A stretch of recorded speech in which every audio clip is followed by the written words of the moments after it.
अब देखो यार, अगर तुम लोग ड्वेन द रॉक जॉनसन के फैन हो तो ये वीडियो तुम्हारे लिए होने वाली गए, क्योंकि गाय डब्ल्यूडब्ल्यूई पर 2024 में रॉक के रसल करने के बाद टीकेओ की तरफ से रॉक को काफी मोटे पैसे मिल चुके गए। डब्ल्यूडब्ल्यूई में कोडी रोड्स के वर्ल्ड चैंपियन बनने के बाद कोडी रोड्स ने एक नया रिकॉर्ड बना दिया है। रोमन रेंस के सोशल मीडिया पर न्यू वीडियो अपलोड होने के बाद द रॉक और पॉल हेवन की तरफ से रिएक्शन सामने आ चुका है। ब्रॉन बेकर के एनएक्सटी के लीव करने को लेकर ब्रॉन बेकर ने काफी बड़ी अनाउंसमेंट कर दी गए। तो गाइज वहीं डब्ल्यूडब्ल्यूई एनएक्सटी जापान को लेकर रोजी अगावा का बहुत बड़ा हिंट आ चुका है। तो गाइज चलिए बिना किसी देरी के शुरू करते हैं इस वीडियो को। और गाइज सबसे पहले बात करेंगे ड्वेन द रॉक जॉनसन की। वेल गाइज ये बात तो हम सभी लोगों को मालूम है, 2024 के पहले ही मंडे नाइट रॉ के ऊपर द रॉक ने डब्ल्यूडब्ल्यूई के ऊपर रिटर्न किया था, जिसके बाद कि रॉक ने ब्लड लाइन को ज्वाइन करके करीबन 3 महीनों तक डब्ल्यूडब्ल्यूई पर रेगुलर काम किया और रेसलमेनिया के ऊपर हमें करीबन 8 सालों के बाद रॉक पहली बार रेसल करते हुए दिखाई दिए। और अब जबकि रॉक फाइनली यहां पर 3 महीनों तक डब्ल्यूडब्ल्यूई पर काम करने के बाद डब्ल्यूडब्ल्यूई कंपनी को दोबारा से लीव कर चुके गए, तो गाइस यही टीकेओ की तरफ से रॉक के 3 महीने इस काम के लिए एक बहुत ही बड़ा गिफ्ट मिल चुका है। गाइस यहां पर टीकेओ कंपनी के द्वारा द रॉक को यहां पर टीकेओ के $96,000 के शेयर दे दिए गए और गाइस इन शेयर की मार्केट वैल्यू आज के टाइम पर करीबन $10 मिलियन के बराबर है। और बेसिकली आप लोग ये समझ सकते हो कि रॉक के सिर्फ डब्ल्यूडब्ल्यूई पर एक मैच रेसल करके 3 महीने तक अपीयर होने के लिए टीकेओ की तरफ से रॉक को $10 मिलियन दिया गया है, जो कि पॉसिबली यहां पर रेसलिंग इंडस्ट्री के अंदर और किसी भी रेसलर के एनुअल सैलरी के मुकाबले करीबन यहां पर 10 गुना के बराबर है। क्योंकि गाइस जहां डब्ल्यूडब्ल्यूई के अंदर ब्रॉक लेसनर और रोमन रेंस के पूरे साल काम करने के बाद उन्हें यहां पर मुश्किल से 5 से 6 मिलियन डॉलर मिलते गए, वहीं द रॉक के डब्ल्यूडब्ल्यूई के रेसलमेनिया पर सिर्फ एक मैच को रेसल करने के बाद टीकेओ की तरफ से रॉक को करीबन $10 मिलियन वैल्यू शेयर दिए गए, जो कि मेरे हिसाब से बहुत ही बड़ी बात है।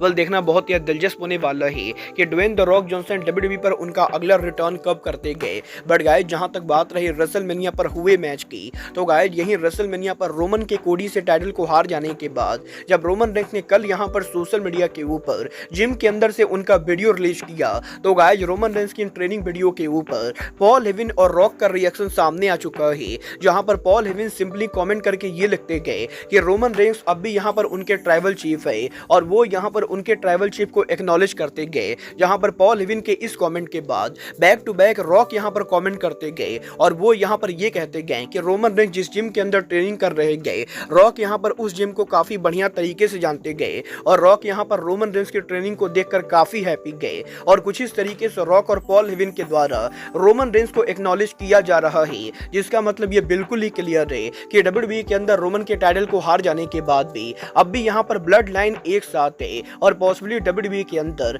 हमें दोबारा बहुत ही जल्द रॉक, पॉल हेवन और रोमन रेंस ये तीनों एक साथ देखने को मिले। वेल अब ये तो आने वाला टाइम बताएगा कि डब्ल्यूडब्ल्यूई के अंदर रॉक, पॉल हेवन और रोमन रेंस एक साथ दोबारा कब आते गए। बट गाइस जहां तक बात रही रेसलमेनिया की, तो गाइस यही डब्ल्यूडब्ल्यूई के रेसलमेनिया के ऊपर कोडी रोड्स के डब्ल्यूडब्ल्यूई के ब्रांड न्यू वर्ल्ड चैंपियन बनने के बाद अब कोडी ने एक नया रिकॉर्ड बना दिया है। वेल गाइस ये बात तो हम सभी लोगों को मालूम है, 2016 में कोडी के डब्ल्यूडब्ल्यूई को लीव करने के बाद कोडी रोड्स ने अमेरिका की उस समय की तीसरी सबसे बड़ी कंपनी आरओएच रेसलिंग को ज्वाइन किया था, जहां पर कोडी एक टाइम के ऊपर वर्ल्ड चैंपियन भी बने थे। और यही कोडी के आरओएच में वर्ल्ड चैंपियन बनने के बाद biggest independent wrestling show all in 2018 के ऊपर कोडी यहां पर डब्ल्यूडब्ल्यूई के करंट सुपरस्टार निक एल्डिस को हराकर एनडब्ल्यूए के वर्ल्ड चैंपियन बनते गए। और अब यहां पर रेसलमेनिया 40 के ऊपर जब कोडी डब्ल्यूडब्ल्यूई के अनडिस्प्यूटेड चैंपियन बने गए, तो गाइस कोडी रेसलिंग इंडस्ट्री के वो पहले रेसलर बने गए जिसने यहां पर डब्ल्यूडब्ल्यूई, एनडब्ल्यूए और आरओएच रेसलिंग इन तीनों कंपनी के वर्ल्ड टाइटल को जीता है। और गाइस कोडी दुनिया के वो पहले रेसलर है जिसने यहां पर अमेरिका की 3 सबसे बड़ी कंपनी एनडब्ल्यूए, आरओएच और डब्ल्यूडब्ल्यूई इन तीनों कंपनी के अंदर वर्ल्ड टाइटल को जीता है। वेल देखना बहुत ही दिलचस्प होने वाला है कि कोडी रोड्स के बाद वो अगला कौन सा रेसलर होता है जो यहां पर इस रिकॉर्ड को ब्रेक करता है। बट गाइस चलिए फिलहाल आगे बढ़ते और बात करते हैं डब्ल्यूडब्ल्यूई पर सेमस के रिटर्न होने की। वेल बात करें अगर यहां पर सेमस की, तो गाइस ये बात तो हम सभी लोगों को मालूम है, डब्ल्यूडब्ल्यूई के इस हफ्ते मंडे नाइट रॉ के ऊपर डब्ल्यूडब्ल्यूई कंपनी ने टीच किया था कि सेमस यहां पर शो पर रिटर्न करने वाले गए। बट गाइस अब यहां पर फाइटफुल की तरफ से ये अपडेट आ रही गए कि डब्ल्यूडब्ल्यूई ने डेफिनेटली सेमस के रिटर्न को टीच कर दिया है। बट गाइस सेमस यहां पर कम से कम 1 महीनों के लिए अभी यहां पर डब्ल्यूडब्ल्यूई पर रिटर्न नहीं करेंगे और जब तक यहां पर डब्ल्यूडब्ल्यूई के अंदर 2024 का ड्राफ्ट ऑफिशियल ओवर नहीं हो जाता है, तब तब तक सेमस कंपनी के ऊपर नहीं आने वाले गए और बेसिकली डब्ल्यूडब्ल्यूई कंपनी 29 अप्रैल को जो उनका ड्राफ्ट करने वाली गए,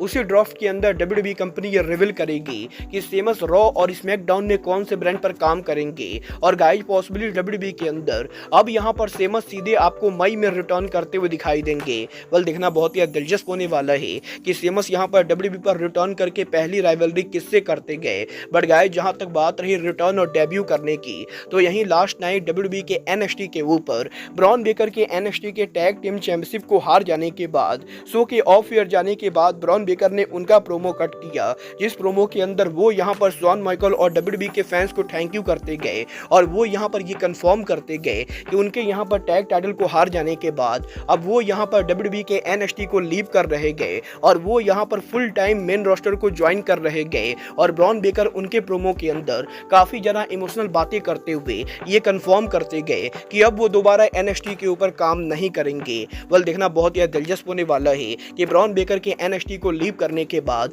मेन रोस्टर पर डब्ल्यूडब्ल्यूई ब्रॉन बेकर को कैसे बुक करती गए। बट गाइस चलिए फिलहाल आगे बढ़ते और बात करते हैं डब्ल्यूडब्ल्यूई के अंदर पॉसिबली एनएक्सटी जापान के शुरू होने की।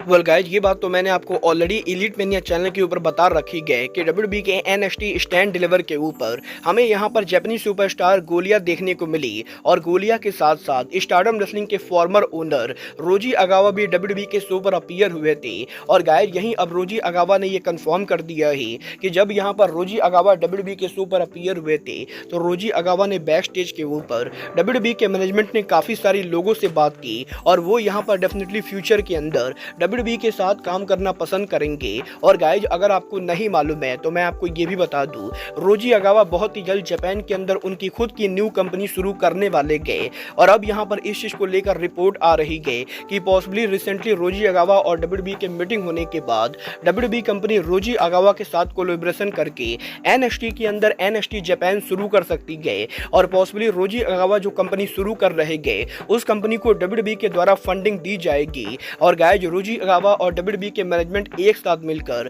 पॉसिबली एनएक्सटी जापान शुरू करेंगे। वेल मुझे तो फिलहाल इसके बहुत ही कम चांसेस लगते गए कि डब्ल्यूडब्ल्यूई एनएक्सटी जापान को शुरू कर पाएगी। बट गाइज आपको क्या लगता है डब्ल्यूडब्ल्यूई को जापान के अंदर एनएक्सटी शुरू करना चाहिए या नहीं? आप लोग मुझे कमेंट करके बताइए। बट गाइज अब आज के इस वीडियो में बस इतना ही। मैं मिलता हूँ आपसे अपने अगले वीडियो में। बट गाइज तब तक के लिए goodbye, good night and bang.